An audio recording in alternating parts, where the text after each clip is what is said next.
Je vais maintenant vous donner les résultats de cette épreuve île flottante. À la 6e place, Caroline. C'était vraiment pas ma semaine. Demain, en tout cas, il faut que je donne... J'espère que je ferai une première place. Je ne baisse pas les bras. À la 5e position,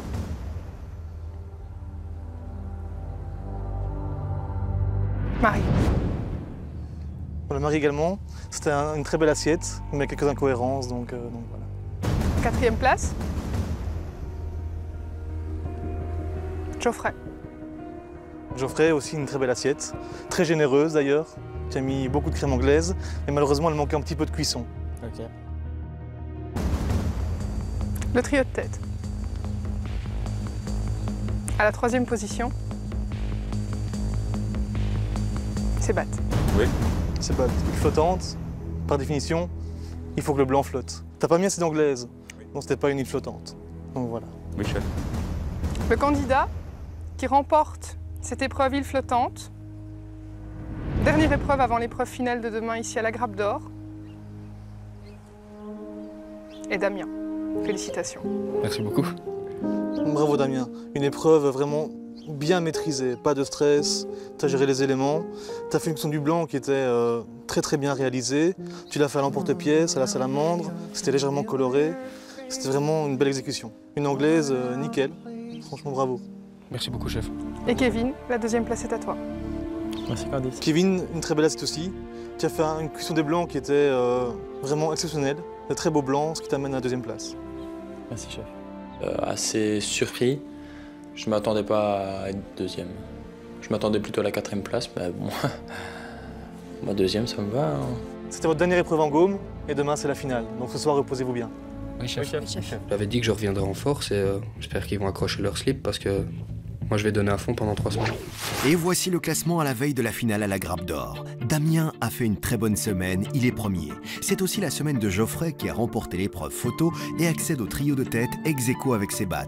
Caroline est 6e, mais rien n'est fait puisque la finale compte pour la moitié des points de la semaine. J'étais premier la semaine passée. Cette semaine, c'est pas une belle semaine pour moi. C'est pas ma semaine, je vais dire. Pour cette finale en Gaume, les candidats auront le choix des garnitures. Ils vont à présent découvrir la viande à travailler. Bonjour, chef. Voilà Kevin, donc je te montre ton produit. Voilà. Tu connais? Oui. Un carré d'agneau. Donc tu vas lever ce que tu as besoin. Oui. Et tu as 1h15 pour préparer 4 assiettes. Bon courage. Détailler un coffre d'agneau n'est pas chose aisée. Il faut vraiment tourner autour de l'os, il ne faut pas perdre des morceaux, il ne faut pas perdre la marchandise, il faut que la viande soit parfaite. Quand ce morceau que l'on va travailler est la pièce maîtresse de l'assiette qu'on va servir, ça compromet l'entièreté de l'épreuve. Comment vous le cuisez, vous, votre... Tu veux que je fasse l'épreuve aussi? Non, mais dis donc, voilà, c'est une question. Comment? Comment vous le cuisez, vous? Moi je lève le filet, je roule dans la panoufle et je le cuis rôti. Directement, je me suis lancé sur le jus parce que je sais que sur une viande pareille, c'est très important. J'ai rajouté mes épluchures d'asperges et tout ça pour donner du goût et j'ai laissé réduire pendant toute l'épreuve. J'ai voulu un peu confire comme ça des quartiers de carottes en longueur au four avec l'huile d'olive, sel, poivre. Sébat a une technique assez particulière pour casser les œufs. Je prends le morceau de l'os, je le mets sur ma planche et... Quand j'ai entendu cette hache s'abattre sur la planche, je me dis mais putain il est fou quoi, c'est un vrai malade. J'ai fait peur à Kevin effectivement, mais lui m'a fait peur aussi avec ses carottes jaunes dans le four, enfin jaunes. Sébat, il y a un truc qui brûle dans le feu, je sais pas c'est quoi, c'est peut-être à moi.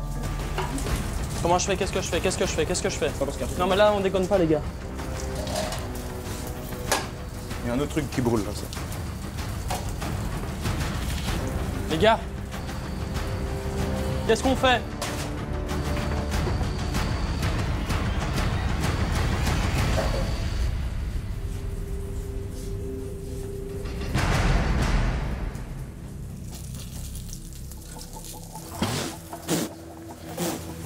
Désolé, c'est de ma faute. J'ai failli foutre le feu à la Grappe d'Or, mais c'était assez impressionnant, mais il y a plus de peur que de mal. Tout ça pour des putains de carottes jaunes, quoi. 3 minutes, Kevin. Ouais, chef. 3 minutes. Ouais. Kevin reprend son sang-froid et attaque le dressage sans les carottes jaunes. Vite, Kevin, vite, vite, vite. Allez, 5 secondes. Le jury est en place. Il est composé de Mounia Winnie, du second, de Simon et du chef. Bonjour à tous. Donc ici, vous avez le carré d'agneau rôti accompagné de son jus d'agneau aux oignons grillés. Vous avez une mousseline de patates douces, asperges grillées et voilà. Excellente dégustation. Merci. Merci. C'est un peu sous-cuit. Ouais, c'est un peu sous-cuit. Après, c'est un peu juste en légumes aussi. Légumes un peu juste, puis les radis glacés. Le jus est bon. À part un nouveau début d'incendie, où en est ces battes? J'ai eu l'idée de décliner la pomme de terre en 3 façons. En faisant des chips pour avoir le croustillant, en faisant une pulpe pour avoir la douceur et en faisant un espuma pour avoir l'onctuosité.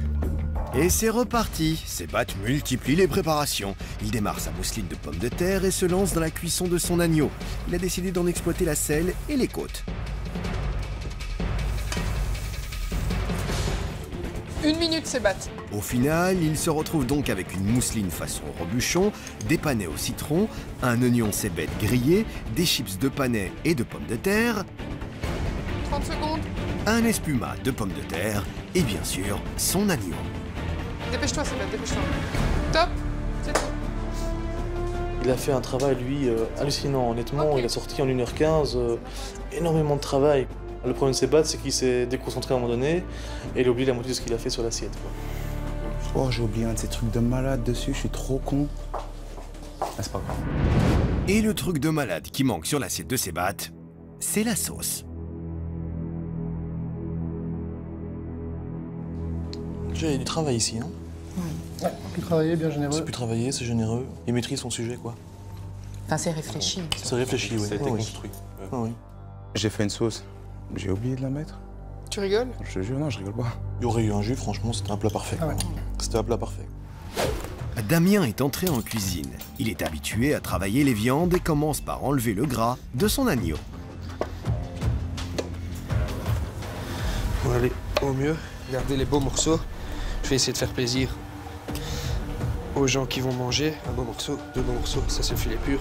Un bon jus avec beaucoup de goût. Alors, faut pas hésiter. Caroline, c'est ton produit.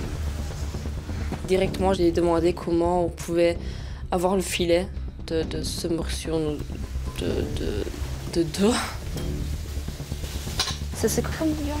De l'agneau. De l'agneau. Ça se mange rosé? Ouais. C'est quoi ça, tu sais? On dirait un cube de viande. Ouais, moi aussi je dirais ça. Damien, tu penses que je travaille du cube de bouillon tout préparé en cuisine?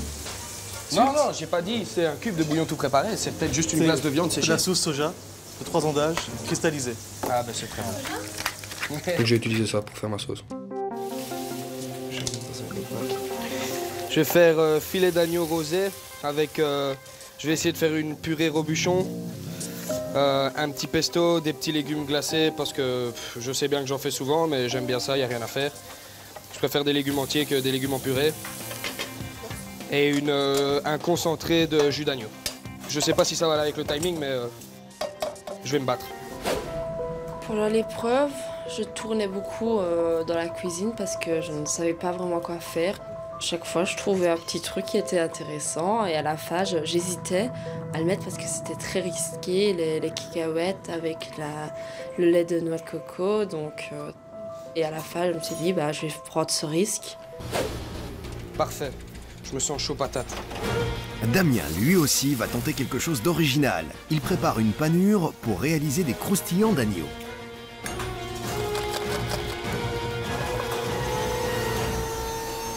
Allez, colore. J'ai pris 10 minutes pour dresser mon assiette, parce que j'en avais 4 à sortir et je voulais que les 4 soient parfaites, les 4 soient les mêmes. Je voulais que tout ce que j'avais préparé soit sur l'assiette. 30 secondes. Ça sent bon l'ail. 10 secondes. Où est-ce que je vais mettre ma dernière petite clouche? Nulle part. C'est bon. Impec, on y va. Donc j'ai fait un agneau rosé, un petit agneau croustillant sur le côté, qui est un peu trop cuit, j'en suis désolé, une purée Joël Robuchon, un petit pesto, et quelques légumes glacés. Donc j'espère que ça va vous plaire et bon appétit. Merci. J'ai essayé de jouer sur 3 en fait. J'avais plusieurs couleurs, j'avais plusieurs textures, j'avais plusieurs goûts différents. Aujourd'hui, j'ai voulu montrer que je savais travailler la simplicité, mais faire beaucoup de travail aussi. Parce que je vois que mon ami Sébat, il fait toujours du travail. J'avais envie de montrer que quand j'ai envie, je peux le faire aussi. Et faire beaucoup de choses sur peu de temps. Je sais pas, moi j'aime bien le côté tout. Le dressage est harmonieux. Hein. De toute façon, les sauces sont là. C'est un tableau, quoi. Ouais, tout qui se mélange un peu. Après, ça manque un peu de garniture. Enfin, il y a de la sauce. Elle est bonne. Ouais. Comme accompagnement, j'ai choisi la patate douce blanche. Et puis, j'ai eu l'idée de mettre les cacahuètes. Et donc, j'ai fait une purée de patates douces blanches aux cacahuètes.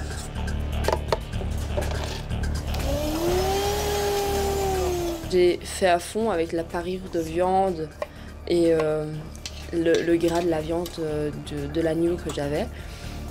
Et vu que je ne savais pas comment lier ma sauce, j'ai mis le lait de noix de coco. Et puis j'ai glacé mes légumes. Vas-y. Allez, zen. J'ai assez de temps, zen, à l'aise, tranquille. Et voici l'agneau au lait de coco et aux cacahuètes de Caroline. Bon appétit. Merci. Merci beaucoup. T'es contente? Bah, j'espère que je vais un peu remonter dans le classement. C'est aussi un beau dressage. Hein. Oui, c'est joli. Enfin, c'est féminin, quoi, évidemment. Oui, beaucoup plus élégant, évidemment. Et puis les goûts sont osés, quand même, quelque part, non? Et c'est aussi quelque chose de surprenant de couper la viande ainsi, enfin avec des fines tranches comme ça. Oui, les mincés, c'est pourquoi pas. La purée, dans le fond, est très très bonne. Une prise de risque plus importante ici, hein, avec les arachides. Voilà, Geoffrey. Voici ton produit. Coffre d'agneau. J'ai vu la taille de la bestiole, je me suis dit comment on découpe ce truc. Tu l'ouvres ici. Et si tu veux garder les côtes, déjà tu vas couper en deux. Tu coupes en deux. Comme ça. On m'a expliqué, j'ai un pigé.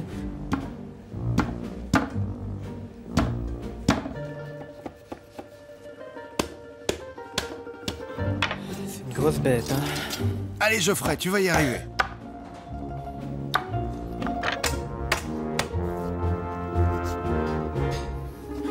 Ça c'est fait. Je vais attaquer la finale avec un esprit de battante. C'est quand même 50% des points, donc je vais essayer de réussir. Quand j'ai appris que c'était de la viande, j'ai eu un peu peur parce que moi, les cuissons, je les maîtrise pas vraiment.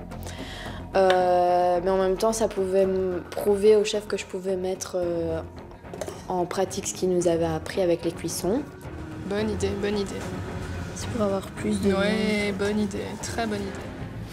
Geoffrey tente de se démarquer en faisant mariner son agneau dans un mélange asiatique, ail et soja. En garniture, il prévoit une purée de panais et lance la cuisson dans du lait.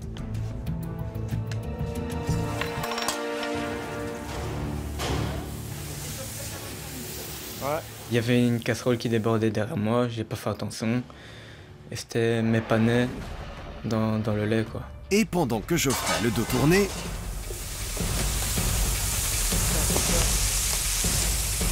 C'est Bagdad ici ou quoi? Décidément, aujourd'hui, vous avez décidé de mettre le feu à la grappe d'or? Je crois qu'on laissera un souvenir impérissable à Clément Petitjean. On a failli mettre le feu à sa cuisine. Kevin a eu un problème avec le four. Geoffrey a également mis le feu aux casseroles. J'étais pas inspiré. Il y a des jours comme ça, hein, où t'es pas inspiré, où ça va pas. J'ai pas trop d'idées pour le moment. Ben, l'agneau, je l'ai poêlé, puis je l'ai terminé au four. J'ai fait une raviole de chou rave avec des cacahuètes. J'ai une tagliatelle de carottes et une sauce au persil plat.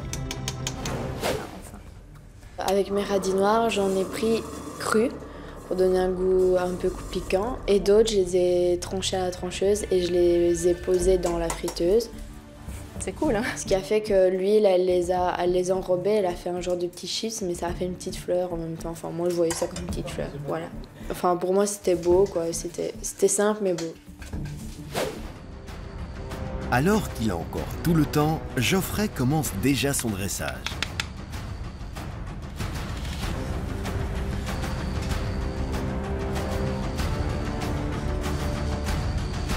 encore 5 minutes, donc tu serviras dans 5 minutes. Ouais, T'es content? En fait, je me suis mis la pression tout seul. Je sais pas pourquoi. Cette semaine, j'ai pas eu souvent ça. Et là, je sais pas. Peut-être que comme j'étais troisième, je me suis enflammé, donc voilà, ça arrive. Hein. Bonjour. Bonjour.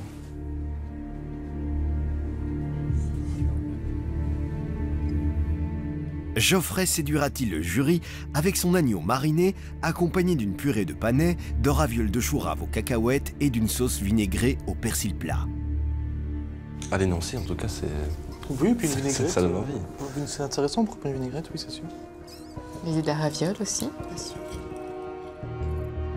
J'ai fait une sauce beaucoup trop acide. Par contre, la vinaigrette, c'est bien, hein.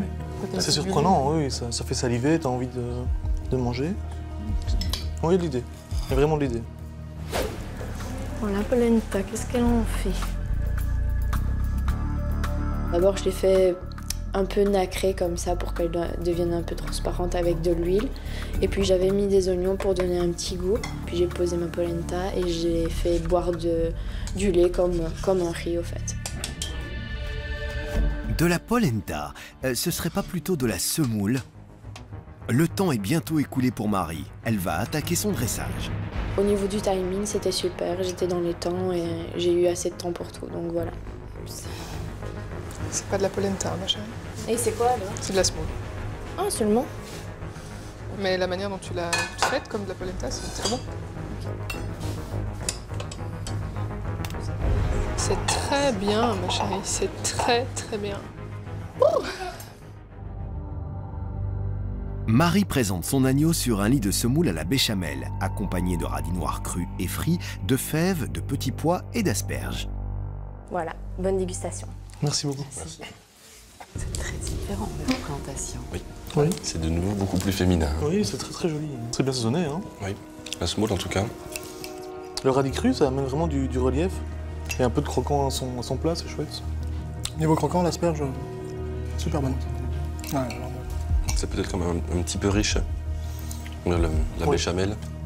Et puis la semoule à la semoule, crème. il y a beaucoup de semoule à la crème, c'est vrai que il y en a beaucoup, quoi. Voilà. Oui. C'est une belle assiette, hein. Ça va pas être évident pour les départager maintenant. En effet. Il va falloir faire un choix.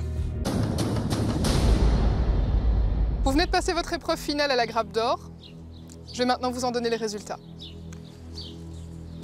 À la 6e position, Geoffrey. Tu as eu un peu de mal, je pense, aujourd'hui, à te canaliser, à te concentrer sur l'épreuve. Tu as eu du mal avec ton agneau déjà au départ, tu ne savais pas comment le couper. Et voilà, donc tu as dressé trop vite, tu as un peu cafouillé, j'ai l'impression. Cette épreuve, je suis pas déçu que j'ai la haine, parce que tout ce que j'ai fait cette semaine, en une épreuve, c'est foutu. À la 5e place, Kevin. Ça manquait un peu de finition. Ta viande était un petit peu en sous-cuisson, tu vois. Par contre, tu laissais les côtes, c'est une très bonne idée. Donc tu avais une viande qui était très moelleuse, mais pas assez cuite. Par contre, ton jus était excellent. Sérieusement, un très très bon jus. Merci, chef. À la 4e place, Sébat. Sébat, toi par contre, tu as fait beaucoup de travail, quoi. On a vu dans tes préparations deux textures de pommes de terre, des chips, et surtout, tu avais fait une sauce qui n'était pas sur l'assiette. Et ça, c'est dommage. Pour de l'agneau, pour une viande rouge, c'est gai quand tu peux saucer, quoi. Cette semaine, au classement général, je sais que j'ai chuté. Ça, c'est sûr. Damien est sûrement repassé devant moi, et Kevin peut-être. Le trio de tête. À la 3e place, pour cette épreuve finale à la grappe d'or, Marie.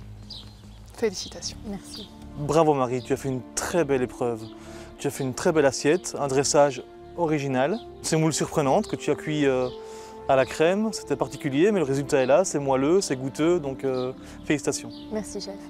Je suis assez contente parce que je me suis amusée sur mon épreuve et c'était super.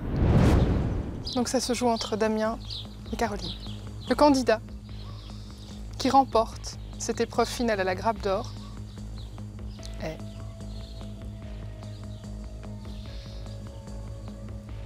Caroline. Félicitations.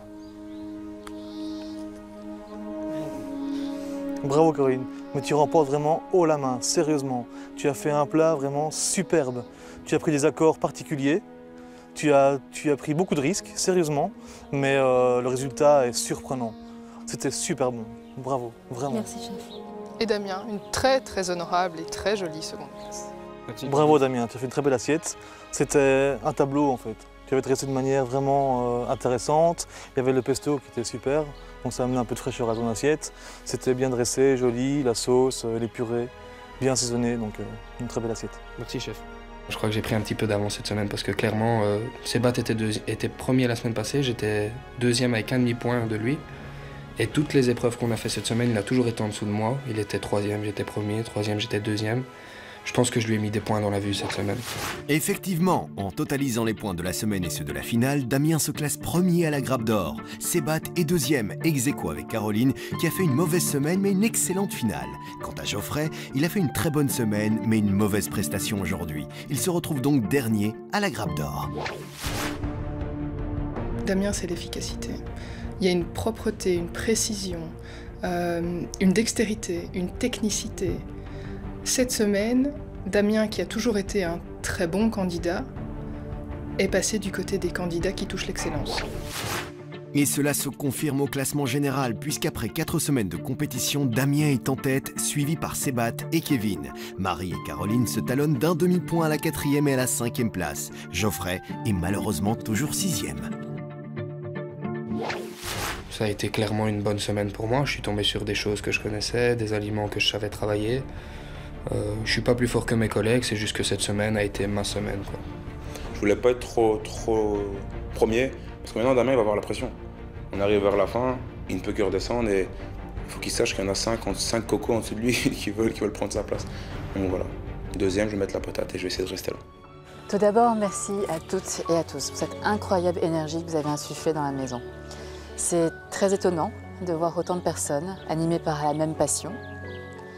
Aussi, quel bonheur de vous voir démener au quotidien pour pouvoir donner le meilleur de vous-même. On a fait des belles choses ensemble, je trouve. On a fait des belles épreuves, c'était chouette. Vous avez amené vraiment, c'est vrai, une très belle énergie à l'établissement, au village et à la région. Donc on s'est vraiment bien plu avec vous.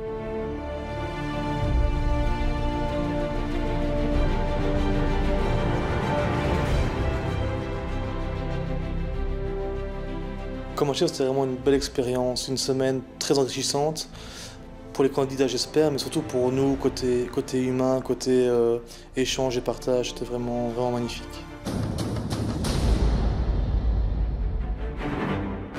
La semaine prochaine, les candidats ont rendez-vous à Lavaux-Sainte-Anne dans la province de Namur. Ils vont passer 5 jours à la maison Lemonnier chez les chefs Eric et Tristan Martin. Ils vont découvrir une cuisine à l'écoute des saisons et basée sur le respect du produit. Ce que je souhaite des candidats, c'est qu'ils s'engagent vraiment, comme nous allons nous engager vis-à-vis d'eux. Il faudra donc se montrer particulièrement à la hauteur. Vous ne goûtez pas ce que vous faites, hein. Avant d'enfourner, il n'y a personne qui a goûté ce qu'il a fait. Personne. Et on se rappelle que là, ça fait 4 semaines et qu'il en reste plus que 2, quoi. Et oui, c'est bientôt la grande finale au Comme Chez Soi. Oh merde, génial quoi, génial. Stop, ok, vous lâchez tout, vous levez les doigts.